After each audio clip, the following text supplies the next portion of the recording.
नमस्कार दोस्तों, आज की बड़ी खबरों में आपका स्वागत है। चलिए नजर डालते हैं आज की बड़ी हेडलाइंस पर। विधानसभा में बहुमत साबित करे गहलोत, सचिन पायलट ने दी चुनौती। इसके बाद हम जानेंगे कि आम आदमी को झटका, नहीं सस्ता होने वाला है हैंड सैनिटाइजर की कीमत, जानिए क्या है वजह। इसके बाद हम जानेंगे कि 80 करोड़पतियों ने कहा कोविड-19 संकट से निपटने के लिए हमसे लिया जाए ज्यादा टैक्स। इसके अलावा गोल्ड लोन के ब्याज का ऑनलाइन भुगतान पर पाए कैशबैक, इस कंपनी ने शुरू की नई स्कीम। अगली बड़ी खबर में हम जानेंगे कि दुनिया की पहली कोविड-19 वैक्सीन तैयार, रूस का दावा, सफल रहे सभी ट्रायल। आज की पहली बड़ी खबर में पेश है चीनी बीमारी का बिल्कुल ताजा अपडेट पूरे देश भर से। देश में कोरोना वायरस संक्रमण की तेज रफ्तार फिर एक बार चिंता बढ़ा रही है। कुल केसों की संख्या 8,79,902 हो गई है।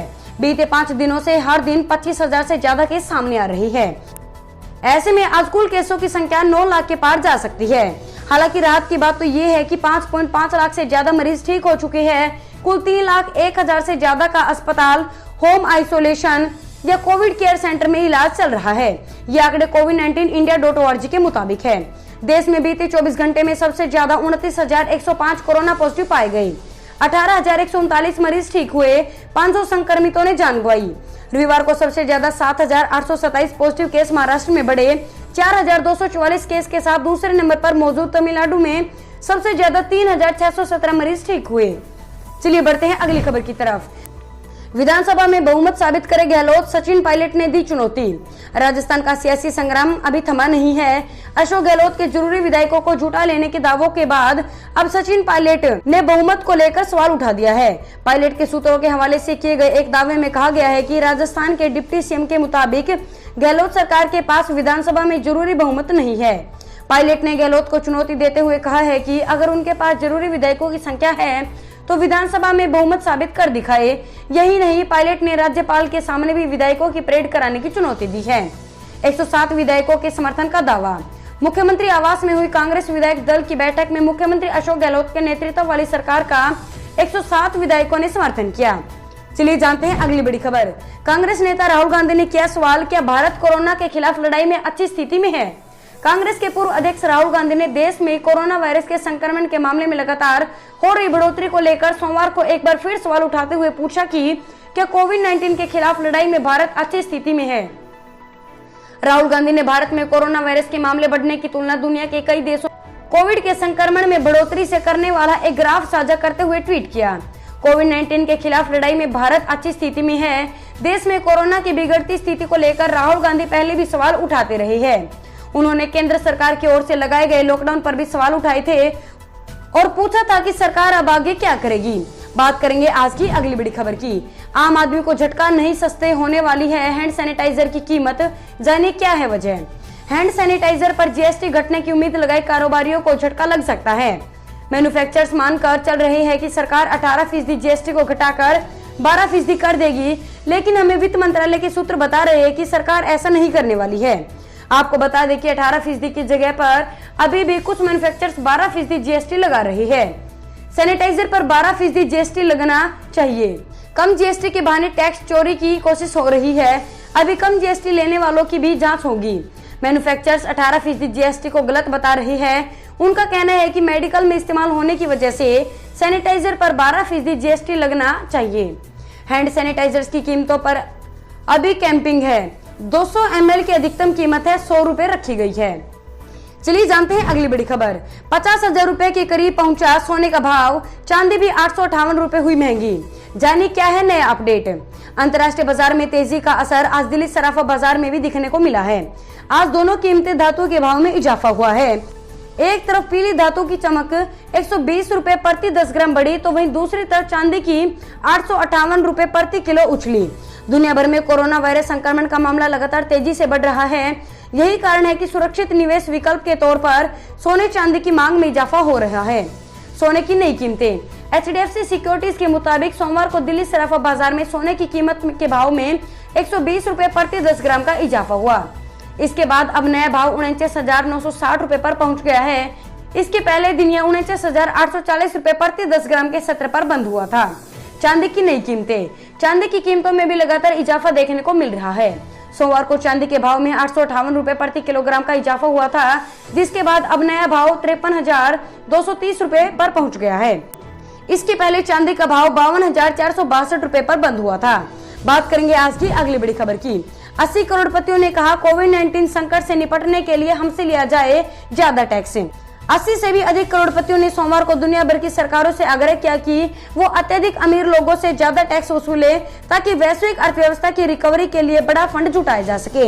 इन 80 करोड़पतियों ने अपने ग्रुप का नाम मिलियनियर्स ऑफ मानवता के लिए करोड़पति रखा है। इन 80 करोड़पतियों ने अपने ग्रुप का नाम मानवता के लिए करोड़पति रखा है। उन्होंने इस ओपन लेटर में लिखा है कि इन अत्यधिक अमीर लोगों से तुरंत ज्यादा टैक्स वसूलना चाहिए और यह स्थायी भी होना चाहिए। कोरोना वायरस आउटब्रेक की वजह से वैश्विक अर्थव्यवस्था में लगातार अनिश्चितता बनी हुई है और बेरोजगारी दर में भी इजाफा हो रहा है। इस ओपन लेटर पर हस्ताक्षर करने वाले करोड़पतियों की लिस्ट में Ben and Jerry's ice cream company के सह संस्थापक Jerry greenfield, screen writer Richard Curtis और फिल्म मेकर एबिगेल डिज्नी का भी नाम है। इसके अलावा अमेरिका के उद्यमी सिडनी टोपोल और न्यूजीलैंड के रिटेलर स्टीफन टिंडल भी शामिल है। द गार्जियन ने अपनी एक रिपोर्ट में इस बारे में जानकारी दी है। बात करेंगे आज की अगली बड़ी खबर की। गोल्ड लोन के ब्याज का ऑनलाइन भुगतान पर पाए कैशबैक, इस कंपनी ने शुरू की नई कीमतें। गोल्ड लोन के ब्याज का ऑनलाइन भुगतान पर पाए कैशबैक, इस कंपनी ने शुरू की नई स्कीम। मुथूट फाइनेंस ने कोविड-19 महामारी के बीच अपने ग्राहकों के लिए एक कैशबैक योजना Muthoot online money saver program शुरू किया। गोल्ड लोन एनबीएफसी ने लोन पर ऑनलाइन ब्याज देने वाले ग्राहकों के लिए एमओएमएस स्कीम लॉन्च की है। इसके तहत अब ऑनलाइन ब्याज का भुगतान करने वाले ग्राहकों को कैशबैक मिलेगा। इस कार्यक्रम का उद्देश्य कोविड-19 के दौरान ग्राहकों के बीच डिजिटल पेमेंट को बढ़ावा देना है। योजना के अनुसार मुथूट फाइनेंस के ग्राहक 1501 रुपए तक कैशबैक में कमा सकती है। यह योजना वर्तमान में कंपनी की वेबसाइट पर उपलब्ध है। योजना के अनुसार लेकिन 31 जुलाई से पहले आई मुथूट ऐप पर उपलब्ध होगी। ऑनलाइन भुगतान करते समय ग्राहकों को कैशबैक राशि दिखाई जाएगी और वे देय ब्याज से उस राशि को कम करके ब्याज का भुगतान कर सकेंगे। इस योजना के बारे में मुथूट फाइनेंस के managing director George Alexander Muthoot ने कहा, डिजिटल पेमेंट में तेजी लाने के लिए हम Muthoot line online gold loan के ब्याज का भुगतान करने वाले अपने ग्राहकों के लिए एक बहुत ही आकर्षक सुनिश्चित ब्याज कैशबैक पेश किया है। चलिए जानते हैं अगली बड़ी खबर। ग्रेजुएट के लिए बड़ी खबर, दुनिया बड़ी आईटी कंपनी दे रही 44,000 लोगों को नौकरी, जुलाई में शुरू होंगी हायरिंग। कोरोना काल और लॉकडाउन के चलते जहां ज्यादातर कंपनियां छटनी और सैलरी में कटौती कर रही है, वहीं टीसीएस बेरोजगार युवाओं के लिए खुशखबरी लेकर आई है। इसकी वजह टाटा कंसल्टेंसी सर्विस द्वारा जुलाई के दूसरे हफ्ते से 44,000 ग्रेजुएट फ्रेशर्स का नौकरी पर रखने की घोषणा करना है। इसके लिए कंपनी जल्द शुरुआत करने वाली है। टीसीएस के ईवीपी और global head human resources Milind Lakkad के मुताबिक कंपनी जल्द ही फ्रेशर्स युवाओं से संपर्क में है। कोरोना की वजह से उसके शैक्षणिक वर्ष में देरी होने की वजह से अब तक उनकी ज्वाइनिंग नहीं हो पाई है। इसमें देरी हो रही है। दरअसल टीसीएस के सीईओ राजेश गोपीनाथन ने बताया कि टीसीएस अभी लेटरल हायरिंग को खोल रही है। हालांकि अभी साफ नहीं किया गया है कि हायरिंग किस क्षेत्र में होगी। चलिए जानते हैं अगली बड़ी खबर। कोरोना वायरस ने पीएम नरेंद्र मोदी का वो सपना किया पूरा जो नोटबंदी भी नहीं कर पाई थी साकार। केंद्र की मोदी सरकार ने 4 साल पहले जब नोटबंदी की थी तो इसके फायदे गिनाते हुए कहा था कि इससे डिजिटल पेमेंट को बढ़ावा मिलेगा। कुछ समय तक ऐसा हुआ भी, लेकिन जब नए करेंसी नोट पर्याप्त मात्रा में आ गए तो लोगों ने फिर राशन के सामान, बिजली बिल और दूसरे भुगतान में नकदी का इस्तेमाल शुरू कर दिया। हालांकि सरकार को डिजिटल पेमेंट को बढ़ावा देने में उम्मीद के मुताबिक सफलता नहीं मिल पाई। इसके बाद मार्च 2020 में देश में दस्तक देने वाले कोरोना वायरस ने प्रधानमंत्री नरेंद्र मोदी के इस सपने को पूरा कर दिया। दरअसल कोविड-19 महामारी से बचाव के लिए लोगों के नकदी भुगतान के बजाय डिजिटल पेमेंट को तवज्जो दी। कोविड-19 से बचने के लिए नकद भुगतान में आई कमी। महामारी के दौरान करेंसी नोट्स को इस्तेमाल करने में लोगों के डर को इसी से समझा जा सकता। जून 2020 के दौरान देश में डिजिटल पेमेंट के आंकड़े सर्वोच्च स्तर पर पहुंच चुके हैं। अगली बड़ी खबर, शिवराज ने नरोत्तम से स्वास्थ्य विभाग लेकर सिंधिया गुट के प्रभुराम को दिया। भार्गव पीडब्ल्यूडी और देवड़ा वित्त मंत्री बनाए गए। शिवराज सिंह चौहान ने मंत्रिमंडल विस्तार के 11वें दिन विभागों का बंटवारा कर दिया। इसी के साथ उन्होंने विभागों में फेरबदल कर दिया है।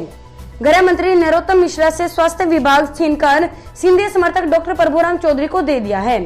सिंधिया समर्थकों को उनकी पसंद के विभाग को दिए गए हैं। मुख्यमंत्री शिवराज सिंह चौहान ने अपने पास सामान्य प्रशासन, जनसंपर्क, विमानन समेत ऐसे विभाग रखे हैं जो किसी अन्य मंत्री के पास नहीं है।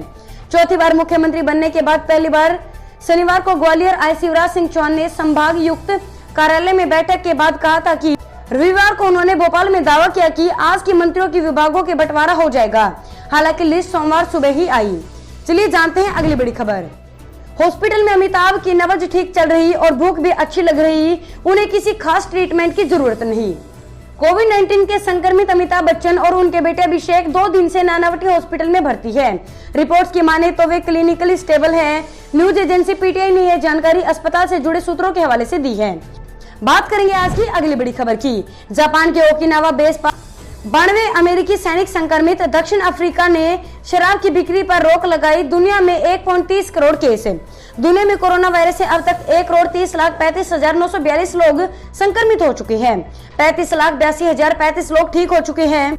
75,82,035 लोग ठीक हो चुके हैं। वहीं 5,71,571 की मौत हो चुकी है। जापान के ओकिनावा आइलैंड पर रविवार को 23 अमेरिकी सैनिक संक्रमित मिले। इससे पहले शनिवार को भी यहां पर 71 सैनिकों की रिपोर्ट पॉजिटिव आई थी। अमेरिकी नौसेना के अफसर मेजर केन कुंजे ने कहा कि अब इस बेस पर संक्रमितों की संख्या 94 हो गई है। ये सभी मामले 7 से 13 जुलाई के बीच सामने आई है। दोस्तों, इस वीडियो को लेकर आपका क्या कहना है, हमें कमेंट करके जरूर बताएं। वीडियो को लाइक करें और चैनल को सब्सक्राइब करके घंटी के बटन को दबाएं। साथ ही साथ अपने दोस्तों के साथ इस वीडियो को ज्यादा से ज्यादा शेयर करें। धन्यवाद।